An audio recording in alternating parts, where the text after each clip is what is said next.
Hello and welcome to part 2 of my end of 2023 financial audit.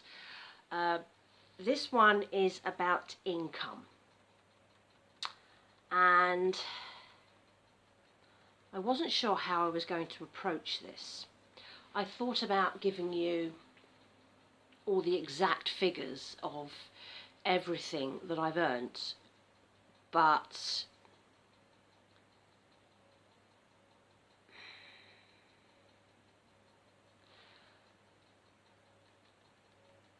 I think, like a lot of people who post stuff on YouTube, we do get a bit worried about reactions. And I know that the way I earn my money, the various ways, etc., really annoys some people.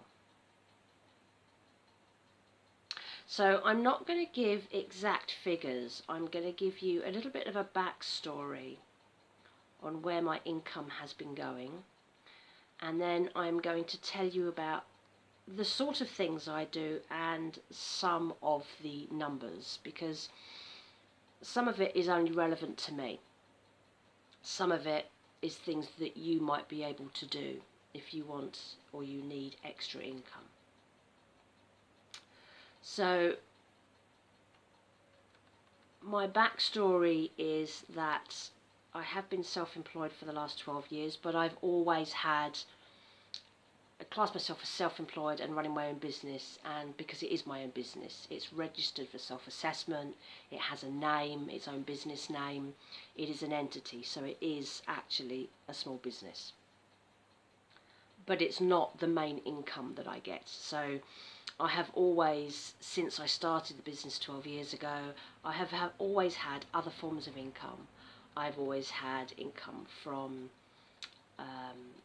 interest on savings. I've always done a little bit of eBay, all sorts of bits and pieces. I've done a little bit of agency work.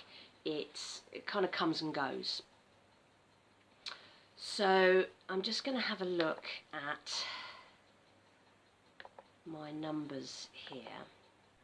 So yeah, I moved into, until I moved into where I live now 6 years ago, I had a second part-time job, and it was managing the building where I had my studio. So it was a really great way to seesaw between doing my own work and working for somebody else. But being in the same building, it was convenient. It meant I got to know how the building works. It means I got to know all the other tenants in the building. It was a really nice little community way to do it.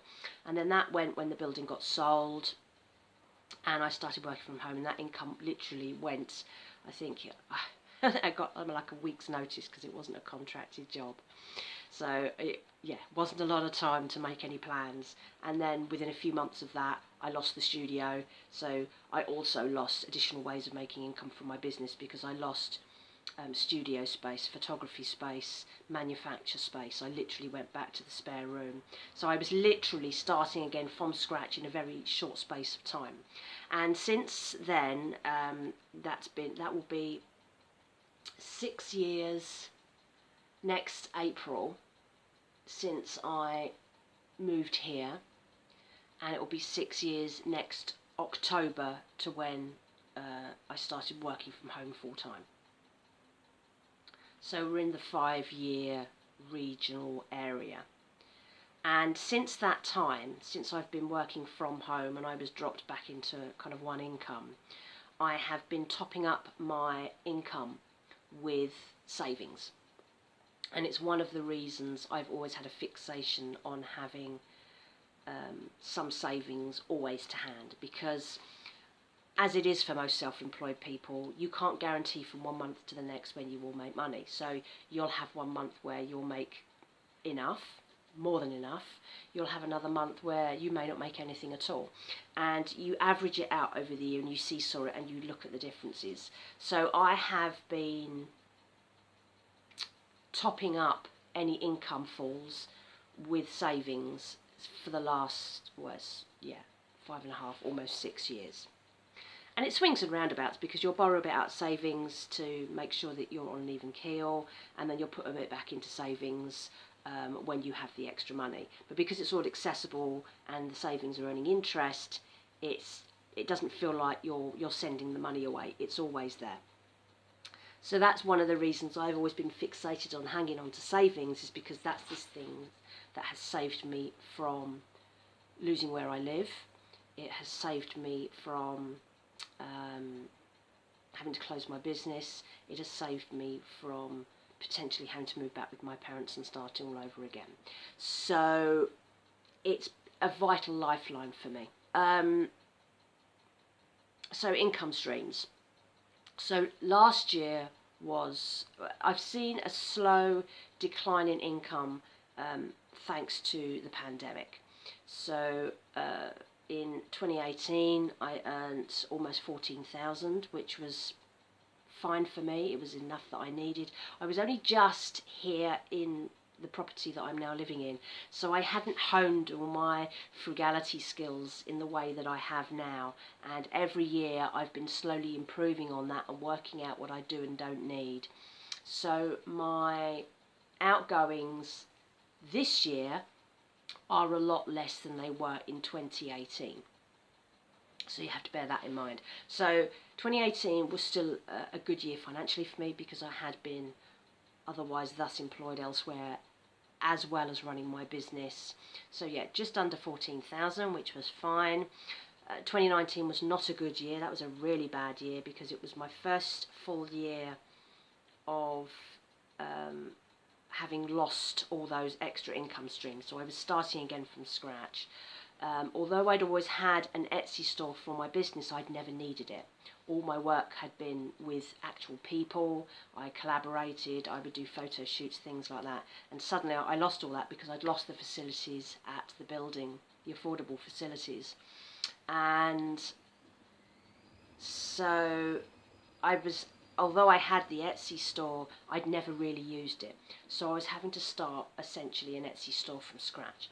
So my income in 2019 was just over £7,300. So savings were really important. 2020 was, of course, the year of the pandemic, and I actually did really well, because everything went online, and I converted my Etsy store pretty much from selling final items that I made, like the garments and the jewellery, to selling haberdashery. Everyone got into crafting during lockdown. People needed things to do. Crafting was great. So I basically raided my studio, pulled out everything that was usable. So I had fabric, buttons, threads, all sorts of things, and I listed all that on Etsy, and I did quite well. My income went up by about £3,000 that year. So I earned enough, and by then I was starting to really hone my my frugality skills, so it wasn't so bad. Of course I was still topping up with savings, but it wasn't anywhere near as bad. And then 2020 came to an end. People were starting to come out again, and 2021 you can really see that difference. Shops are opening back up again. People wanted to go back into shops rather than shopping online. They were sick of the online shopping by then. So my income dropped right down to about £9,500. And then last year was crunch year for me. The cost of living is starting to bite. Energy prices have gone through the roof. Petrol prices went through the roof. Lots of people stopped shopping. They weren't shopping for wants, it was all about needs, and my income dropped to just over £9,000. So that was crunch year for me, and that's again another one of the reasons I started this YouTube channel, because I thought, here's a journey that I want to track, and I want to be accountable for what I'm doing and how I'm going to change things this year. And when I mean, 12 months is a long time. You think of it, oh, it's just 1 year. But it is a long time. And I thought, I don't feel like I've achieved much, because it's over such a very long period of time. But when I look at the numbers and I look at the different things I'm doing and the other things that I'm doing, it has actually changed quite a lot. So this year, has actually been my best income year since I moved here almost 6 years ago. So I am predicting that I will earn just over £14,000, which is great. That's me making more money than I spend now, which means a little bit of money has gone back into savings. And this is something that I need to grow on next year. Now, my business has really tanked this year. It's getting really, really hard to be a small seller in the sort of thing that I do. I've lost 2/3 of my business. But I haven't worried about that because my business earns enough to pay its bills. It's not making a lot of actual profit. It does make some profit, but it's not costing me any money to run because I run it from home. So it doesn't cost me anything extra. So I'm not worried about that. I'm happy to let that sit because I can't change the economic crisis. I can't make people buy things they don't want, and I don't want to do that. I've stopped shopping for anything that isn't essentials, and I don't see why I should force other people to do just to feather my nest. That's not how I want to run my business. So instead, I've looked at other things that I've already been doing and things that I can expand on. So of course I've earnt from interest on my savings. Saving rates are not amazing, but they are a lot better than they have been. I've made just over £17,000 in interest this year. A lot of it is I try to lock away some of my money in fixed bond accounts because they get higher, more predictable rates, but the way the interest is going now, I feel that easy access is probably a good bet. I've had an easy access account with Tandem for a couple of years now, and this year it has consistently been at 5%, which is about as good as any of the fixed bond accounts now, which anything over a 1-year fixed bond is not showing good interest because I think they're predicting those interest rates to go down in a year or so. So that's what I've made on interest this year. How that will change next year, I don't know, because I am, of course, going to investigate opening a private pension. And I need to speak to my dad about this because I need to look at the finance situation from their end. There are other things that I need to take into consideration. So there probably will be less savings next year to earn interest from. One of my other main income streams is taking surveys online. I have spoken about this quite a lot before. I will put a list here of all the survey sites that I use. It's what works for you. I'm making about 2,100 a year doing surveys and picking up market research. Market research, a lot of the survey sites will offer market research on top, and you can make quicker, easier money than just taking lots and lots of surveys for say 10p here, 20p there. You might get a survey that's looking at products in the supermarket. It only takes you 20 minutes, and it might be paying £15. Product testing will also pay. I've recently been sent something to do a product test on. I can't remember how much it's earning. I don't even remember applying for it, but this product turned up in the post and I'm using it, so I'll let you know how that goes. Other things that I class as non-declarable income. So there are things that I get money from which I don't declare because they're not business related. So I had a bit of a clear out and sold some of my old clothes on Vinted. If I was selling vintage clothes on Vinted or eBay, that would be classed as business, because vintage and antique clothing is something that I used to do as part of my business. If I'm selling my 10-year-old Primark clothes out the back of my wardrobe, I don't class that as business. So I've made a little bit out of personal. I've looked at my eBay. I made about £220 selling like old clothes that I hadn't worn in years, things that I knew I wasn't going to wear again, things that didn't fit me. So I started out on eBay. That's where I started out at the beginning of the year, and then I migrated to Vinted because it's better, basically. and it's easier to sell things. So yeah, I did about £220 on eBay. I did about 73 on Vinted, selling clothes and selling on gifts that I'd received that I've never used, never worn. Some of it I'd had for years. So yeah, there's some money there. I also put within that personal bit birthday money, Christmas money I get from family, because my parents often give me, they don't know what to buy me, so sometimes I'll get money. So I put that in there as well, because in terms of how I look at money coming in, that's everything. It doesn't matter where it comes from. What else are we doing? Well, we have the working tax credits that I was on and now on universal credit. It's not the majority of my income, for sure. I'm not going to go into the details because people are weird. People are just weird.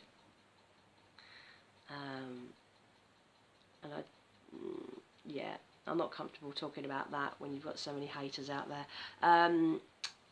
Government money. So,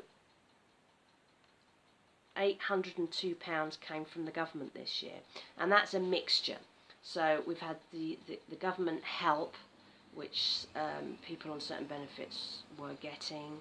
There was a payment in May of £301. There was another one, I think it was last month, which was £300. And of course there is the government's energy help scheme when the prices were really high, which started at the end of last year and moved into the beginning of this year.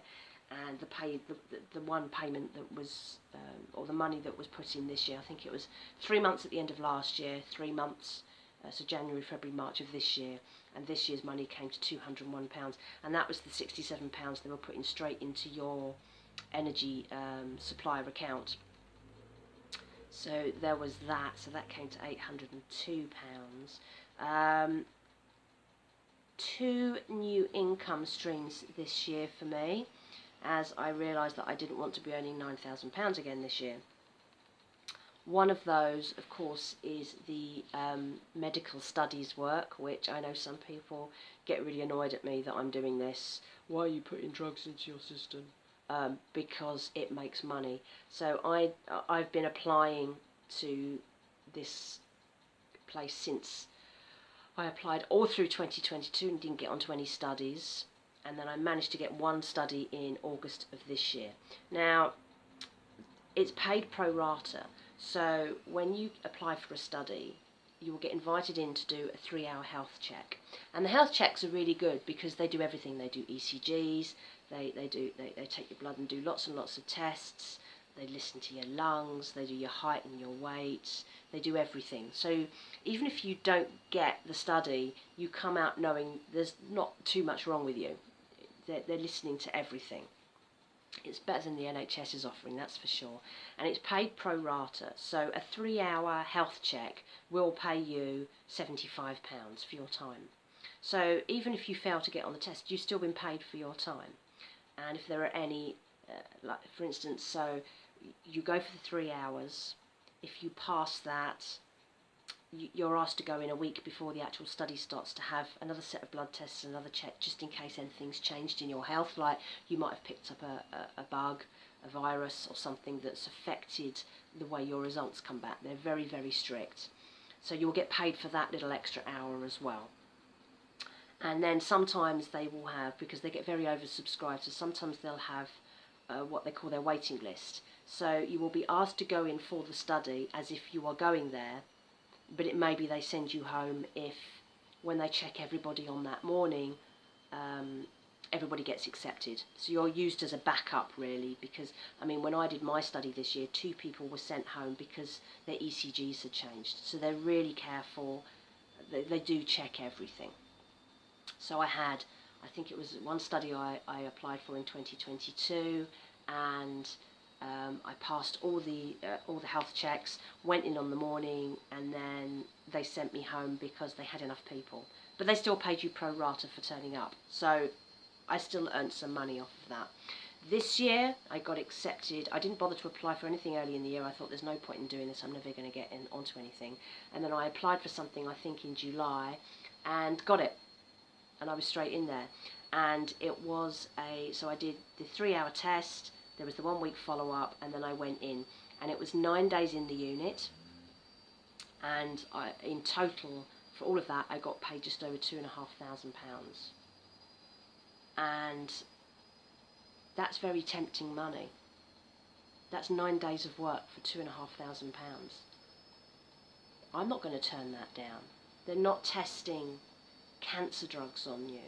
They're not, it's they're oral tablets. You don't even know if you're actually getting the drug. They split the cohorts, the number of people in the study, in half. Half get the drug, half get a placebo pill, and nobody knows who's actually got it. So I may not have had the drug anyway. You don't know. So I had no ill effects. I feel absolutely fine. They're quite low-level drugs. They're not very invasive. And I've been absolutely fine. I've had no problems. I was very confident that they were looking after us. The amount of needles and heart checks, and they test you and test you and test you and test you every single day. You get well fed, you're looked after, there are nice showers, there's outdoor space you can go and exercise. So it's no hardship, and I got to learn lots of interesting things. I met lots of nice people. It was a really interesting way to spend 9 days, and I am absolutely doing it again next year. Whether I get onto a study, I don't know. If I can get, say, a couple of studies, because once you've completed a study, you have to wait 3 months before you can apply to the next one. So that meant that from when I did my study this year, I had to wait 3 months, which was to the 8th of December. No point applying now up towards Christmas, because they'll be winding down for the year. So in January, once the new studies start coming through, the office will start calling and recommending studies that we can apply for. If I can get 2 studies of about the same and make, say, £5,000 next year, that goes a long way to hitting my budget. My other, so that's that. That's been a major income stream for me this year. And building on that going forward, I think that could be a really good one. The other thing I've done, I joined the cleaning agency. A friend of mine recommended it because she'd done it in the past. And although she lives a long way from me, this cleaning agency is franchised across the country. So I found one locally to me that covers my area, and very easy, very, very easy to get onto. If you know how to push a hoover around, if you are legally able to work in the country, you can produce the ID, and you can get to the jobs that you pick up, you've got a job. You can do up to 26 hours a week with the agency, and of course it depends on how far you want to travel. I made a rule on how far I was prepared to travel to do, because it pays just over the minimum wage. So if I'm doing 2 hours of work and I spend 2 hours on the road getting to a job, I'm not wasting my time with that, because I'm not getting paid for the travel time. So I've tried to keep it really local. So I very quickly got, within a few days of being taken onto the agency and signing up to the website, I had my first job within a few days, and it's the business across the road. The business across the road has another business separate to them that's on the top floor. They decided they were going to have me, so that's a private job. And then I got the other job for the elderly couple, and I've also managed to grab a one-off job, because if cleaners are away on holiday or they're off sick and somebody wants a temporary replacement, they will advertise those jobs as one-off, so you can grab those if they come up. I haven't seen any other jobs advertised since on the app within my quite a wide radius since I've taken on my last job, which I think, when did I take on my last job? I think it was probably October. Time flies. Anyway, I've now been, it's 16 weeks. Next week it will be 17 weeks since I joined the agency. And so I'm only doing 8.5 hours a week between the 3 clients. And they're paying £11 an hour, so it's just over minimum wage, and I've made just over £1,500. It feels like pin money, but actually it does make one hell of a difference. And I've increased my income by something like £4,000 this year, which means I have earned more than I've spent, and it means I haven't had to dip into savings for the first time since 2018. When I look at it like that and I look at those figures, that tells me that I'm going in the right direction, and I'm happy with that. I've earned more than I've spent. What more do I need at the moment? This is building, kind of building from scratch in many ways, and these new income streams have been fairly recent. We're talking, things really changed in July when the working tax credits ended. That was when I really felt that I was at the bottom rung of the ladder now, and now I needed to get back up. Getting accepted onto universal credit helped, because I feel like I am now more answerable to somebody else for finding work, and I have to go in and prove that I am trying to find work and finding work, and they can see where the progress is. And when I went in from when I was first accepted to my first meeting with my work coach, which was just a couple of weeks ago, and she said she was really impressed with what she was seeing. So that gives me the inspiration and the confidence and the energy to keep doing that. My next meeting with UC is in February. I think it's towards the end of February. So I'm hoping that I can produce some more results for that. So yeah, from a financial perspective, whatever people might say about me being lazy, go and get a job, I have dramatically improved my situation.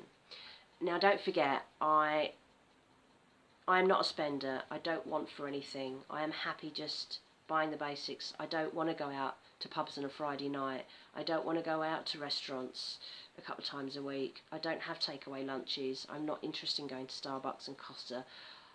It's just not me. I am not much of a consumer. I like to scratch cook. I like a frugal lifestyle. It's something that I enjoy. I'm not doing it because I'm poor. I do it because I like it. I like using wartime rationing recipes for baking and things like that. I enjoy it, okay? I'm not doing it because I'm doing everything I can to stay out of work. I like aspects of this lifestyle. It suits me. It suits me from a minimalist lifestyle where I don't have a lot of stuff. I buy things that I need to when I need to. I like to repair my clothes. I like to fix things and keep using them. I've always been like that to an extent, but it's something I can fully embrace now. I enjoy it. So stop those people who say stop living in austerity. There are aspects of it I actually like, so stop. So I'm earning more than I spend. I have no debt. I have no debt at all. I paid off my car like 7 years ago. I don't have any loans. I don't have any outstanding payments. I pay off my credit cards at the end of every month. So all that I have going out is the stuff that I've already talked about, the bills that have to be paid, the things that I have no choice on, things that I choose to pay for, which are the basics, but I don't need anything more than the basics. My life is simple and fairly basic, and I like it like that. It suits the way my mind works at the moment. It suits me where I am in my life. That doesn't mean it will always be like that, but for now, this works for me. So there are things that obviously I need to change for next year. I need to increase my own income so that I can reduce what is coming from universal credit. The aim is to hit that minimum income floor, and I'm only £300 a month off hitting that on a monthly basis, because the minimum income floor is something like £1,400 a month, and I'm on about it's showing here £1,166 a month. So I don't have a whole lot more to find, and a couple of extra cleaning clients a week will probably solve that. We will see what 2024 brings. and what other things I can do. Now, the other thing that has very recently joined my my income stream is Coffee, which is a donation page for creators, which I've had for a couple of years. No one's ever used it. Since this channel has started to grow, a few people have used it. It's not an enormous amount of money. It all adds to the pot. Everything matters. Every penny matters. You might not think that a couple of quid here, a couple of quid there, 5 of there, 10 of there makes a difference. But when you look at the numbers, it really, really does. Every little helps. And of course, I have now just become monetized on YouTube. I don't have any great expectation for YouTube, because it's based on people volunteering to watch adverts. Now, people who don't want to donate but want to contribute something, if that's what you want to do, just watch the adverts, click on the ads. That's all you have to do, and that will put a few pence into my YouTube account. And that's a passive way that you can donate to me without having to actually donate to me. It'll be like 3 minutes of your time on an advert. I don't watch adverts on YouTube. I don't know how bad it is. I've heard it's very incessant. There are lots of them, but I'm giving it a go, because I'm assuming that whether or not I am monetized, people using YouTube are still forced to watch adverts from other channels. So I don't know if me now monetizing my channel makes it look different. If anyone has noticed a difference in advert rates, do let me know, because I have no idea how me monetizing the channel changes how the channel works. I really don't know. So do let me know, because if it's a real problem, I will see if I can reduce the number of adverts. I think you have some level of control, and also whether I just stop doing it entirely. But a lot of people say, yeah, go for it, get what you can. So I'll see how that goes. I don't think it's going to make an awful lot. We're talking pennies here, but it depends how the channel changes. It depends how it grows. It depends on the adverts that people click on. That is where the difference is. So this is an experiment for 2024 as well. So we'll see what happens there. So that basically sums it up, really. That's where we are. We are doing much better than last year. We have improved income streams. We've gained some, we've lost some, and we are earning more than we spend. And that's in part because I am careful with money, but I enjoy being careful with money. So I don't know whether that's given anybody any ideas. I think that it's important to give an overview of what my situation is, so that when people are watching other videos that I post, it makes a bit more sense and puts things into context. And we will see where 2024 takes us. So this is going to be I would imagine, one of my last posts for 2023. Hard to believe that it's almost over, another year begins and nothing changes. But I will keep posting. There will always be plenty going on, I'm sure, despite my life being very, very quiet and very de-stressed. I seem to always find things to talk about. Do keep following. Thank you so much for supporting the channel just by being here and commenting. It makes a huge difference, and I do get ideas and direction from people who comment, and people like to, make their thoughts heard, and some of that is incredibly useful. So thank you so much for that. It helps me stay on track with producing videos that are relevant and are authentic. There's no fake stuff here. This is my life. But it also means that if people want to see something particular, like maybe there's a particular recipe they want me to do again, or they want me to just do more cooking videos, I've had a couple of requests about that I can do that as and when it happens. I can only bake within what I can eat.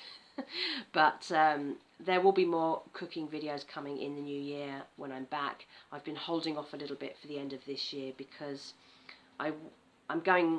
because at the point of recording this, I'm due to go away soonish, and there's going to be a lot of food going on, so I'm trying to be a little austere about my cooking for this last week, because once I get back in January, we are in for the long slog of winter between visits home.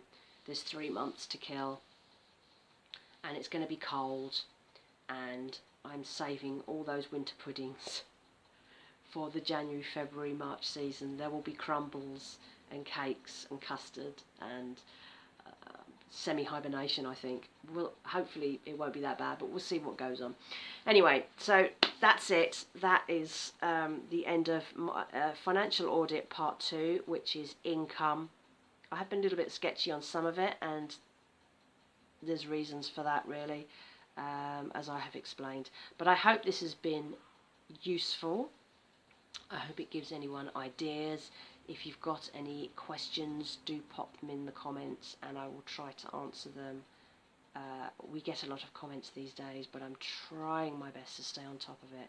So thank you so much, and I will speak to you again very soon.